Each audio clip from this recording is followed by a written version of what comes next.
Hello, welcome back to my channel cat style. আবার এক নতুন ভিডিও নিয়ে তোমাদের সাথে চলে এসেছি। তো দেখো, সকালে ঘুম থেকে উঠেই প্রথম যেটা আমার কাছ থেকে সেটা হচ্ছে উঠোনটা ভালো মতো পরিষ্কার করা।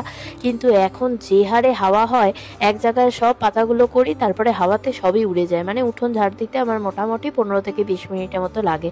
আর যখন রাতে হাওয়া হয় না, তখন থেকে আমার চিন্তা লেগে যায় যে সকালবেলা কত পাতা হবে, কত পাতা আমাকে এক জায়গায় করে ঝাড়ু দিতে হবে। তো যাই হোক, ওগুলো করে ফ্রেশ ট্রেশ হয়ে এখন সকালের খাবার টিফিন বানিয়ে নিচ্ছি, পরোটা করে। তারপরে টুকুকে এখন ব্রাশ করাতে নিয়ে যাবে অনিমেষ। ও সকালে পাপার কাছেই ব্রাশ করে।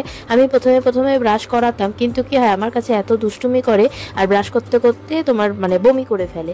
তো পাপাকে দেখলে একটু যেহেতু ভয় পায়, তার জন্য পাপাকে দায়িত্বটা দিয়ে দিয়েছি। তো আজকে আমরা সবাই মিলে, যেহেতু আমার ছোটো মানিরা এসেছে রায়গঞ্জ থেকে, তো সবাই মিলে যাবো আজকে ডাগাপুর। তো ডাগাপুর যাওয়ার জন্য আমি ওখান থেকে মানে সকালে খাবার টিফিন করে অনিমেষ বেরিয়ে গেল অফিসে। তারপরে আমি বাড়ি চলে আসলাম। আর অনেকক্ষণ টোটোর জন্য মানে ওয়েট করছিলাম। যেই টোটো বলেছে সেই টোটো আসেনি, অন্য এক টোটো বাবা ডেকে এনেছে। টোটো করে আসলাম এখন ডাগাপুরে। আর যে একদম লাস্ট পুজো হচ্ছিল, আমরা পৌঁছেছিলাম হচ্ছে 2:45-2টার দিকে। 2টার দিকেই পুজো হয়, তারপরে বন্ধ হয়ে যায় পুজো। তো বাবা গিয়ে বলেছিল বলে একটু দাঁড়ালো, তারপরে পুজো টুজো দিয়ে বাড়িতে এসে যে